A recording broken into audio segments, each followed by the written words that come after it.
Olá para todos e todas. Ah, Esta é a live cultural sobre o tema decolonial. O nosso convidado de hoje é o professor Rick Santos. Essa é uma atividade do Laboratório de Comunicação e Tecnologia LabTech, da Faculdade de Itaquaquecetuba, Centro Paula Souza, com auxílio pesquisa da Fundação do Amparo à Pesquisa do Estado de São Paulo, FAPESP. Professor Rick Santos, ele é doutor em literatura comparada pela State University of New York em Binghamton, a SUNY. Ele é professor da SUNY em Garden City e é formado também em Direito pela Cândido Mendes. É autor do livro Poética da Diferença e foi bolsista Fulbright Brasil. Rick Santos, é um prazer falar contigo. Seja bem-vindo. Bom dia. Oi, bom dia, meu amigo de longas datas, longos trabalhos, longas coisas. Muito bom dia. É um prazer falar contigo. Ontem eu estava no Mix Brasil com alguns colegas e, Ah, o inclusive, André. André Fischer, inclusive, conversando sobre a sua pesquisa. Bom, você poderia comentar para a gente rapidamente como é que está a sua pesquisa hoje? Em que ponto você está pensando as questões que envolvem a América Latina, a diversidade, essa relação com os Estados Unidos, já que você é um pesquisador que está aí na América do Norte com uma expressão significativa? Essa é uma questão. A segunda questão que eu tenho é sobre como a tecnologia, né, pode impactar a produção de conhecimento, de subjetividade, de informação, sobretudo no ensino superior, né? E por último, não menos importante, eu acho que vale a pena destacar que você foi além de professor, é um ativista, né? E esteve muito presente com Maria Lugones, desse ponto de vista. Ah, Eu lembro que foi você que me apresentou o termo decolonial, que você assistiu em uma das palestras da Lugones, em uma das conversas. Então, você poderia um pouco dividir com a gente também esse terceiro bloco? Então, só para sim. sintetizar, é sobre a sua pesquisa, o impacto das tecnologias e essa relação aí do decolonial. E Então muito vamos lá. obrigado desde já pela presença.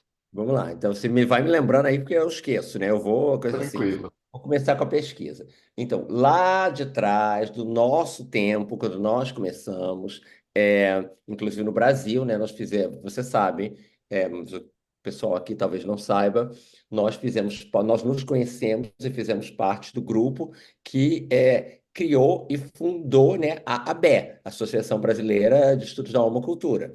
Então, assim, o nosso trabalho, o que nos aproximou como seres humanos, pessoas, amigos intelectuais e amigos afetivos, foi essa questão de pensar criticamente a vida, né? Que é tudo a ver com a filosofia, a teoria feminista, né? O pensamento feminista, que nunca separa a teoria da prática.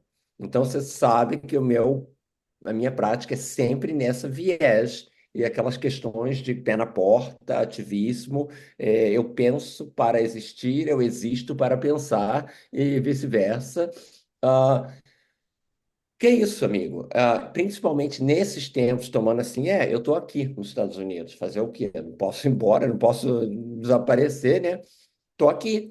E assim, é muito triste, é muito triste. Eu estava até conversando com uma amiga ontem, é, ah, ontem de noite, antes de deitar, eu estava conversando sobre que esse fim de semana, que foi um feriado prolongado aqui, eu fui passar em New Hampshire, um estado aqui perto, um pouquinho acima da cidade de Boston, é, com ver amigos brasileiros, pessoas que eu gosto muito. É, mas lá que era uma área assim, que totalmente brasileiro, como Newark, ah, e você encontra pessoas até com, como é que eu vou falar isso assim? Você me conhece, mas o povo aqui não me conhece, então tem que falar com muita delicadeza e explicação didática. É, pessoas assim que, em geral, emigraram do Brasil, né, saíram do Brasil por questões econômicas, pessoas inclusive com um background educacional muito baixo, assim, somos todos seres humanos. Mas enfim, o que eu quero falar aqui? É, e você vê pessoas, eu não costumo, eu inclusive corrijo as pessoas quando se referem a seres humanos como em categoria ilegal. Para mim não existe ser humano ilegal, mesmo que esses sejam indocumentados. tá? Mas seres humanos ilegais celebrando a vitória de Trump. E eu lá, filhinho, o que que você tem entre uma orelha e outra? Um brinco lá dentro? Assim, tipo, você não tá vendo, filho? O que isso quer dizer? Não, não, mas não é bem assim, não é assim. É aquela gente que está aqui só para usar do país e que não quer contribuir, que não quer trabalhar. Eu falo, ah, meu Deus, tem jeito não. Sabe assim, eu acho, isso aí tem um pouco a ver, lá na frente vou pegar o decolonialismo. Isso aí tem um pouco a ver com a dominação. Existe uma dominação que é a dominação material. Você pega o infeliz, você amarra ele e fica ali. E existe aquela outra dominação esse assim, que você coloca a corrente não do lado de fora, onde ela enferruja, onde o fulaninho pode quebrar ela. Você coloca a corrente dentro do fulaninho. Que aí, filho, não tem jeito. Aí não tem como, você não precisa fazer nada, que o próprio fulaninho se prende, se acorrenta. Isso tem tudo a ver com políticas de dominação, é, sabe?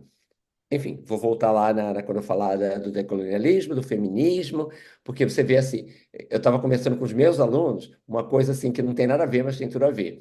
É, essa maluquice que está tendo aqui agora também, de que a Suprema Corte, né, o nosso Supremo, reverteu a decisão, que aqui é um país, né, que não é civil law, né, a gente vai muito pelo costume.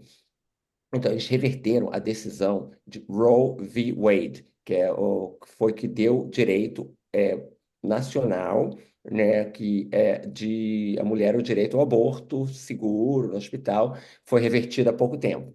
Ou seja, não mais a Suprema Corte declarou que não mais existe o direito constitucional de um aborto seguro, legal, uma coisa assim. Eles entregaram, não, cada estado que decide. Então, assim, e obviamente existem muitos estados aqui que são voltados para um fundamentalismo que proibiram, tem mulheres morrendo nesse momento, quando a gente está aqui falando, fazendo essa live. Morrendo, inclusive, não só porque elas foram procurar fazer um aborto, porque às vezes a pessoa teve agora, acho que 2 semanas atrás, uma senhora no Texas, eu acho que foi, num desses estados aí radicais, que a senhora estava tendo um aborto espontâneo.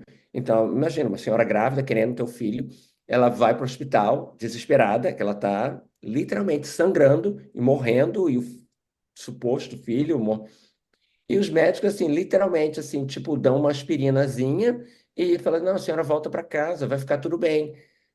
Hã? Como assim? Porque, assim, as mãos dos médicos estão amarradas? Porque como ela estava grávida, estava tendo um aborto espontâneo, qualquer procedimento ali, vai que eles não conseguem estabilizar a gravidez. Então, pode ser caracterizado legalmente como o médico ajudou ela a fazer um aborto. Ela conta assim. Então, o que que os médicos fazem mediante esse possível impasse na corte? Eles, não, senhora, fica calma, toma uma aspirina, vai, dorme, amanhã vai estar tudo bem. Então, isso está prevenindo as mulheres de ter acesso à saúde, assim, de coisas assim. Porque o médico não sabe o que fazer. O médico não pode se mexer nesse balaio de gatos. Então, e essa senhora ela acabou perdendo a criança mesmo, naturalmente, e ela ficou num estado assim, botou pé na cova, literalmente. Ela quase morreu, e hoje em dia ela é uma ativista, né, que está denunciando essa volta ao passado aí, né, que está colocando o aborto para baixo das coisas.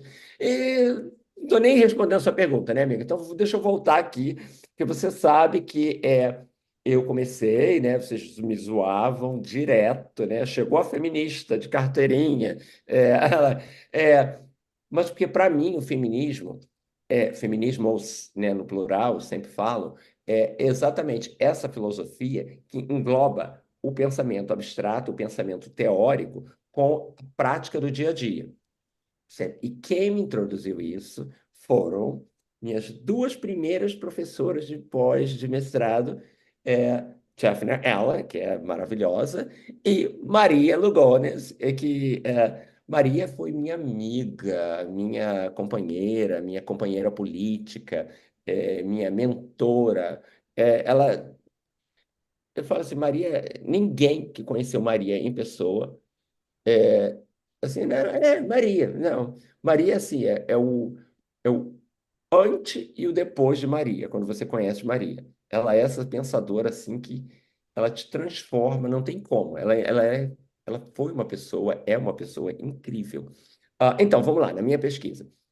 Eu comecei, inclusive, com essa parte muito feminismo, tentando me entender, entender a minha vida, menininho, bem assim, de classe trabalhadora, pobre mesmo, do Brasil, né, do Rio de Janeiro, aquela coisa assim, que imigrei para cá e vivendo a vida, né, fui soldado no exército, aquela coisa assim, entrei para a faculdade, que sempre quis estudar. E quando eu encontrei essas mulheres, Maria, Jeffner, o feminismo, né, radical, que a gente chama, né, radical de raiz, não de louco, é, eu me transformei. Eu comecei a entender. Eu falei, aquilo que eu achava, sabe aquela linha patinho feio, que você acha que você é o único, você acha que você não existe, você acha que não, que você é louco, e você começa a falar, tudo faz sentido. Essa coisa de teoria, prática, a sua vida. Então, é, eu comecei, nessa época, eu comecei muito a me entender a partir de hoje em dia, né, o que eles chamam de standpoint, que é a partir do seu local de fala, né, você começa a projetar teoricamente, entender o mundo, entender a teoria, e pegar a teoria e trazer de volta para o seu local, eu comecei a me entender. Então, no meu trabalho, na minha pesquisa, e eu sempre falo acadêmico político, né? Ou acadêmico político pessoal, porque o acadêmico sempre deu a direção, deu o entendimento do meu procedimento pessoal e Uhum. vice-versa. Então, assim, é aquela história que a gente já sabe, né? Aquela teorema que eu falo, eu me recuso a pensar o que eu não pratico e eu me recuso a praticar qualquer coisa que eu não penso sobre. Eu disse, não, que isso, gente? Eu não sou uma galinha com a cabeça cortada e isso eu aprendi com Maria. Então, sabe, isso foi lá atrás, assim, aquela coisa assim, a gente tem que estar pensando o dia a dia, a rotina, pensando a prática e praticando aquilo que a gente fala, aquilo que a gente reza. Então, eu sempre comecei muito com essa questão da identidade, que eu me entendi na teoria, eu me entendi nos estudos graduados, né? Que ela comecei a ver essas mulheres lindas, loucas, maravilhosas. Inclusive, eu falava assim, gente, isso é um fato, né? Não preciso eu falar. As pensadoras mulheres são as pessoas assim mais radicais, lindas, complexas que existem na contemporaneidade. Assim, principalmente as mulheres de cor, né, as negras latinas, lesbianas, porque a marginalidade é, ela te dá um local privilegiado de olhar e reavaliar o centro. Então, quando a gente está assim, teoricamente, porque quem está à margem nunca está completamente fora, está assim, à margem. Então, Uhum. assim, e te dá um campo de visão que é maravilhoso, maravilhoso. Assim, é igual resolver o problema dos outros. Cara, é fácil. Mas por que que é fácil? Porque assim, porque você está avaliando exatamente o que é. Você não está assim sendo puxado para baixo pela âncora do problema. Você não está envolvido emocionalmente num tempo que te enlouquece. Então você olha, você consegue claramente ver o que que é. E você fala, não, filho, então, você pode fazer isso ou aquilo. Faz o que você quiser. Né, aquela coisa. Mas é fácil de ter essa clareza, essa visão. E você sabe, né, também outro ponto de zoação entre minhas amigas intelectuais, que meio coisa assim, eu jogo vôlei. E no vôlei, a minha posição, no Brasil acho que chama central, eu sou aquele meio. E o meio na frente tem que bloquear. Mas quando o meio está atrás, a gente joga no fundão da quadra, que a gente tem que defender tudo na quadra. E então, o que que isso te dá? Você está lá no fundo da quadra, você enxerga tudo. Você enxerga o outro time e você enxerga os teus companheiros. Às vezes, do outro lado, então, o meião, o levantador é o cérebro, ele te guia para quem vai bater, quem vai dar, mas o meio fundo, a gente enxerga tudo. Então, assim, a gente tem que guiar todo mundo. Que de lá de trás eu vejo que na minha quadra tem um buraco. Eu falo assim: cobre o meio, porque não se preocupa com o seu fundo, porque eu estou cobrindo o seu fundo. Cobre o meio. Ele vai largar, assim, de lá de trás. Então, assim, é uma participação conjunta, mas que não é porque a gente é melhor, porque a gente é mais inteligente, tem uma visão, mas porque a gente está dentro, quase fora, lá atrás. Então a gente tem essa visão total do nosso campo, do campo do oponente, e isso é uma coisa muito bacana. E isso que sempre para mim que o feminismo foi. Eu sempre fui a feminista de carteirinha, como todo mundo sempre me zoa. É, e sempre trabalhei, inclusive numa época no Brasil, quando a gente criou a ABE, com o pessoal, todo mundo lá atrás, Deneval, Denilson, Eliane, Mário, Zé, né, Zé Carlos, a Papisa. Nós criamos esse campo de estudos dentro dos estudos, que no início foi muito literário e passou a ser multicultural, interdisciplinar, como tem que ser. É, eu sempre trabalhei na questão da identidade, muito relacionada à questão de gênero, e questão de mesmo sexualidade, né? Ah, mas como eu estudei muito com Maria, estudei, não só estudei, eu pratiquei, né? Maria foi uma cofundadora da Escola Popular Nortênia, que era uma escola, um centro de educação popular, muito nas bases de Paulo Freire, aquela questão de que a educação é para o povo, do povo. Não existe eu, educador, vou te trazer o conhecimento para te salvar. É assim, sabe, como bem jesuíta, vocês aí perdidos, não são anticristãos, eu vou te salvar. Não é assim. Todo mundo tem conhecimento. Então, eu, professor, tenho o meu conhecimento, tenho a minha agenda, tenho, inclusive, assim, o que eu quero. Eu vou chegar aqui, já que eu quero trabalhar com vocês, meu primeiro passo no ensino é quem são vocês? O que que vocês sabem? O que que vocês querem da vida assim? Em vez de eu trazer o meu conhecimento assim para vou ensinar todo mundo computação, porque vocês precisam aprender computador. Mas eu quero que vocês aprendam para digitar lá a coisinha lá na caixa do McDonald's, que hoje em dia é computadorizada. Eu quero que você seja o meu serviçal. Não é assim, isso não é educação. Isso é treinar peças, máquinas para o funcionamento do capitalismo, tá? Então, a educação todo mundo participar, é um ato de amor que você chega. E eu aprendi isso com Maria, lá atrás. Então a gente tinha o nosso centro, ela me recrutou, porque quando ela me viu logo de cara, ela já viu que era outro doido igual a ela, assim, de cara, opa, esse eu quero no meu manicômio. Ela de cara, assim, ela e Josh, né, que eles eram muito assim, eles me recrutaram para fazer parte da EPN, Escola Popular Nortênia. E eu participei muito da EPN, aprendi muito com eles essa questão de educação, de gênero, e a gente sempre teve, nos nossos encontros, a gente fazia assim, conferências, mas não era conferência porque não era um negócio acadêmico, era um encontro, a gente chamava. Inclusive, a gente levantava fundos durante o ano inteiro para trazer pessoas para participar de quase que um retiro. A gente ficava 2 semanas lá no Novo México pensando um tema e trazia assim, e pessoas que eu digo eram assim, scholars, pensadores, professores, como Sarah Hoagland, que acabou se filiando à nossa escola popular também. A Sarah acabou virando uma membro da EPN. Sarah é uma filósofa lésbica, radical, branca, super conceituada, diplomada, aquela coisa assim. E no encontro que a gente trouxe a Sarah, a gente também tinha já pensando sobre juventude, sobre até juventude, crime, dararara.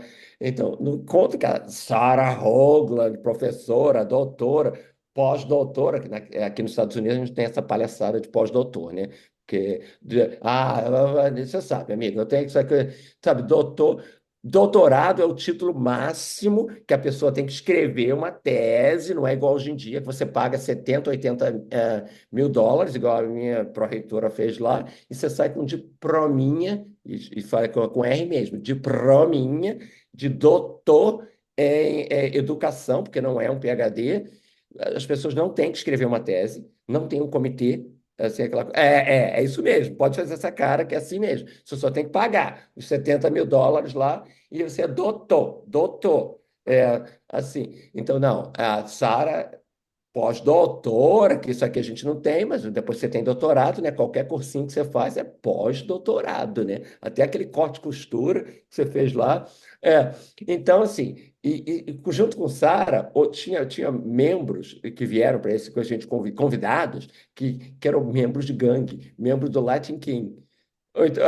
Então, assim, era essa mistura. Meninos assim, de 17, 20 anos, membros do Latin Kings, que é uma gangue grande aqui nos Estados Unidos, e professora, doutora, pós-doutora, Sarah Hoagland, autora de vários livros. E a gente juntava todo mundo. Isso era a EPN, isso é Maria Lugones. Isso é a ela era louca, ela era assim, linda. A gente chamava ela de a mulher dos três L's. Lugo, a gente chamava ela de Lugo. Lugone. Aqui não. Linda, louca, lesbiana, Lugones. Aqui não. Ela se intitulava assim. É, e isso é muito bacana, porque a gente chegava junto, a gente aprendia um com o outro, a gente brigava no sentido de bater boca, a gente brigava no sentido de, não, mas peraí, então, a gente se ajudava nessa briga intelectual, a entender, a seguir nossos pensamentos, a fazer o que hoje em dia nos Estados Unidos não tem. A gente não tem diálogo aqui. Eu sou isso, você é aquilo. Também no Brasil também, essa coisa assim, sabe? É Trump, é Harris, é Lula, é Bolsonaro. Gente, o mundo tem muito mais cores do que o preto e o branco. Né? Sabe? E é impossível, e quando você chega assim, não tem como, não tem como a pessoa, você não chega para dialogar, você chega simplesmente para monologar, para fazer uma solóloga, como é que fala isso em É um português? monólogo. Não é Monólogo. monólogo, é soliloquy. É aquele igual do Hamlet. É quando você está tendo uma conversa consigo próprio, em frente ao outro. To be or not to be, that is a question. Whether it is global in the mind. É uma É, conversa, mas não é uma conversa com o outro, é uma conversa consigo próprio. sim. Soliloquy Silelóquio. é isso aí. Silelóquio. Vamos lá. Então, assim, então você está tendo isso na frente do outro, mas você não está conversando com o outro, você não está nem vendo o outro. É, então, isso é muito problemático, muito problemático. Gente, eu escolher, me dá câncer, me dá AIDS, me dá pneumonia, me dá Covid, qualquer dia antes dessa doença que a gente está tendo, a doença do solilóquio. Assim, cara, você não consegue conversar com quem está na sua frente. E Que pena, né? todos nós. Então, É. assim, isso é muito problemático. Isso tem a ver com decolonialismo. Me lembra que eu vou trazer isso de volta, assim, coisa assim. Porque quando você está com o diálogo com o poder, o diálogo com o colonial, não tem diálogo. Você tem que simplesmente, que a Gayatri Spivak, né, muito antes do movimento decolonial, ela falava assim: pode o subalterno falar? E ela ultimamente conclui que não, que o subalterno só tem que falar assim, senhora, não, senhor, o café tá bom de açúcar, senhor. Essa é a fala do subalterno. É sempre como subalterno.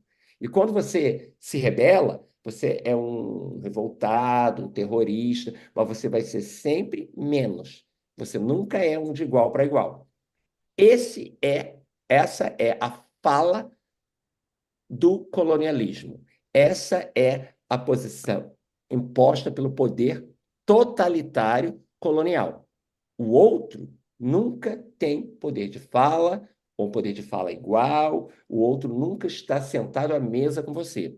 Inclusive a questão da Eles, cooptação, né? Que você me fala é, bastante, né? Que vai é, cooptar. Se o outro tem algo interessante, o sistema vai cooptar. Se a margem faz algo interessante, o centro vai cooptar, né? É absolutamente. E nunca dar o crédito, nunca sentar, conversar, ter um papo. Então, assim, a minha pesquisa, eu enrolo, eu dou volta, mas eu volto lá. Porque até essa coisa linear é uma coisa assim muito masculina, muito europeia, de aquela coisa assim. Então, os saberes ancestrais, indígenas, femininos, é sempre circular, é sempre dando voltinha. A gente vai e volta. Você é de Minas, né? Você sabe muito bem. Senta aí, filho, vamos tomar um cafezinho. Você quer um bolinho? Tará. Então, aí fala assim, mas tem manteiga nesse bolo? Aí você vai e volta. E nesse vai e volta, aquela técnica também de comércio, né, dos árabes. Você chega para comprar o tapete persa, você chega lá, olha, então, eu quero esse aqui, quanto é? Isso é uma ofensa. Não, não está à venda. Eu não vou vender para você. Não me importa quanto você quer dar. Não. Agora, você quer sentar e tomar um chá? Vamos, senta e toma. É aquela coisa. Não, o tapete é 1 milhão. Como o tapete é 1 milhão? Não, é 1 milhão. O preço é 1 milhão. Não, então quer mais um chá? Você fala, mas eu não tenho 1 milhão. Você não tem 1 milhão? Você tem o quê? Dadadada. Então você começa naquela barganha, naquela coisa, naquela formação de relações. E tudo bem, o fulano é o comerciante, você é o consumidor. Mas no final, você fala assim: não, sou cliente do seu Abud. Ih, meu pai era cliente do seu Abud. Assim, não, não, total confiança. Vai lá, você cria relações, mesmo quando o inicial é uma relação comercial, uma relação econômica. Daí, isso é o trampolim para outras partes, que é a diferença dessa questão que chega assim direta e é direta de cima para baixo, que é essa relação colonial. Aquela questão assim, te dou um espelho por meio quilômetro de terra. Assim, sabe? Não, você assinou, tá feito. Tá, é coisa assim. Então, essa questão que é muito problemática. A questão do aceite, a questão do consentimento. Ah, você assinou, você consentiu. Peraí, que história é essa? Não, consentiu o quê? Consentiu, né? Ah, de acordo com a lei, com a sua lei, que a minha lei não tem assinatura, a minha lei tem que ter testemunhas, minha lei tem que ter o laicar. Então, sabe, são sistemas que batem de frente e não são necessariamente hierarquicamente ordenados. O meu é melhor, o seu não vale nada. Então, eu sempre trabalhei voltando lá, com questões de gênero, de identidade, muito voltadas com identidade LGBT, que já desde aquela época, né, o alfabeto aí, né, já cresceu, mas assim, inclusive é muito bacana, né, que inclusive do que a gente pensou, do que a gente tentou, cresceu até para muito mais do que eu consigo conceber, imaginar, assim, e é bacana isso, você saber que você cria uma coisa, é como um filho que toma vida e vai e tem filhos lá na frente e cria outras coisas que você nunca pensou. É, e isso eu já deixei bem lá para trás, assim, porque com o tempo, assim, hoje em dia eu não tenho muito interesse direto nessa questão. Vamos ver a questão LGBT hoje, porque você lembra muito bem que eu fiquei hospedado na sua casa vários anos, a questão da parada LGBT de São Paulo, como era um movimento político, um movimento de aquela meia dúzia de gato pingados em frente ao MASP, e que foi crescendo, crescendo. Cada ano vinha melhor, mais poderoso, mais assim, influente na mídia, na política, na questão para facilitar uma inclusão social. E que hoje em dia, salvo engano, aqui é a segunda maior evento, né, parada turístico de São Paulo. Né? Acho que é o É o Interlagos lá. segundo evento, é o segundo É, evento maior. Primeiro é a então, Fórmula 1. Interlagos e a parada gay. É, Mas a parada gay hoje, sem querer jogar pedra, falar nada, coisa assim, é uma coisa assim, muito cooptada, né? Que é um sim, evento turístico, é um sim, evento de trazer renda. Então, assim, aquela questão política está muito diferente. sim, Vamos sim. vamos escolher essa palavra e deixar por aí. É, então, e quando essa falta de consciência ativa da política de inclusão, da política de pensamento, isso meio que me afasta. Então, por essas razões, aos pouquinhos, a minha política, o meu trabalho, que é a minha vida, foi trocando para outro lado. É, que lado? Eu sempre também trabalhei aqui nos Estados Unidos, trabalhando muito com os imigrantes. Eu costumo falar, nenhum ser humano é ilegal, imigrantes indocumentados, tá? Que até os mexicanos têm uma fala muito bacana, que eles ficam, né, pensando na fronteira do México com os Estados Unidos, né, e o quanto os Estados Unidos tomou do México, né, aquela coisa assim. Os mexicanos costumam falar assim, o mexicano é porque existe assim, cross, o verbo cross, pode Uhum. ser atravessar e pode ser também tipo atravessou assim, igual eu te atravessei, eu te fiz mal, eu briguei com você. Aquela coisa assim, igual tá com uma cara atravessada, tá atravessado. É o mesmo verbo aqui em inglês. Então, eles falam assim, eles falam, o mexicano não cruzou a fronteira, foi a fronteira que cruzou o mexicano. Quer dizer, foi quando os Estados Unidos tomou conta, assim, tornou a vida normal daquele mexicano. A partir de agora você é ilegal, porque essa terra não é mais México e você não mais pertence aqui. Então, foi. Então, é esse ser, like, Mexicans did not cross the border crossed Mexicans. Um, então, eu também tive esse pensamento. Então, o que que eu vou fazer? Eu sempre trabalhei com imigrantes aqui no estado de Nova York, migrantes, né, que eles não são necessariamente imigrantes. Eles vêm, eles trabalham pela temporada e voltam para o México. Aí, depois, ano que vem, eles vêm de novo, trabalham de novo. Era bem assim, igual pássaros. Só que com essa cerração, essa fechamento da fronteira, fica difícil para as pessoas fazerem como os pássaros, irem e virem. Então elas acabam tendo que vir e ficar aqui. Muitos dos meninos, que inclusive fazem um trabalho muito braçal, de construção, de fora, quando chega no inverno, eles meio que não têm trabalho. Então eles acabam tendo que ficar ociosos, dentro de casa, sem família, mas esperar a volta do trabalho na rua, da construção, para eles poderem voltar, porque eles não podem ir e voltar. Claro. É uma coisa, não, enfim, não vou entrar nessa questão, mas eu sempre trabalhei com esse pessoal, organizando, educando, questão de direito, falando, não, ilegal, vocês não são ilegais, vocês são indocumentados, vocês têm, todo ser humano tem direitos, direitos básicos, independente. E através dessas pessoas, quando eu tive um sabático, meu penúltimo sabático, eu fui para o Arizona, para ver lá a fronteira, né, que é onde eu tenho também amigos, é, e lá eu me deparei com uma coisa assim muito gritante, séria, que é um monstro que está entre a gente, mas ele é meio invisível, ele é camuflado, que é a questão prisional. Que a gente, no dia a dia, o ser humano, entre aspas, normal, a gente não vê a prisão. Você só se dá conta do que é uma prisão quando, por um acaso, um familiar ou uma coisa cai vítima desse monstro. Aí você começa a ver. Eu, inclusive, lembro que eu tive um companheiro, um namoradinho, assim, que lá atrás mesmo, quando a gente começou a BE, que o irmão foi preso. Então, o que que aconteceu? Isso completamente desestruturou a família. Era uma família os pais eram pessoas simples, né, sabe, trabalhadores, pobres, mas assim, pobres que tinham uma vendinha.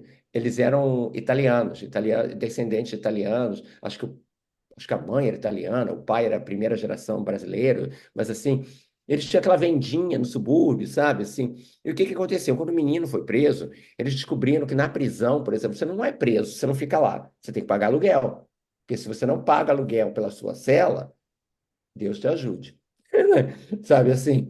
Então, quer dizer, a questão da prisão do irmão lá causou um problema total na vida dessa família, que era uma famíliazinha assim, estruturada, estava lá.